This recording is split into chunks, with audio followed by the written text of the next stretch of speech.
Reverend Don Lewis coming to you from beautiful Florida. And today our question comes to us from Draconum Blade. And Draconum Blade tells us that he has read a book called Mythical Dragon Magic, The Teachings of the Five Inner Rings, or something very much to this effect. And this book talks about the idea of a shattered soul and how this can be healed. And Draconum Blade asked me about this concept of the shattered soul, and what the symptoms of it might be and how it happens. And of course, I cannot really comment upon what the book said because I've not read this particular book. However, I have heard the term shattered soul, and I have a general understanding of what I think is generally meant by that, certainly what I would mean by that if I used the term.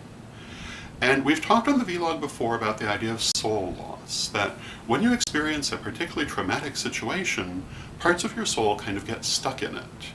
Another way to put this is blockage. Parts of your soul are blocked off by the emotions that are contained in these situations, and part of you is stuck there until you release it.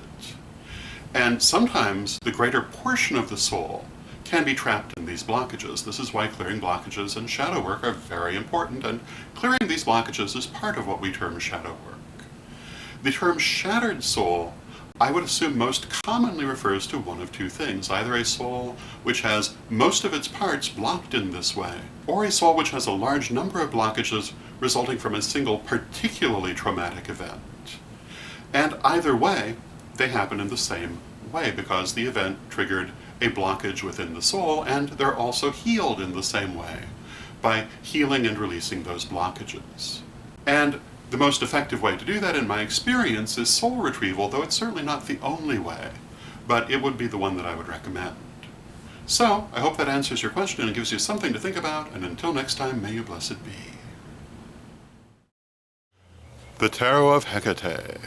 My 100-card tarot deck, 30 years in the making, finally available to you from witchschoolstore.com. Check out a copy today.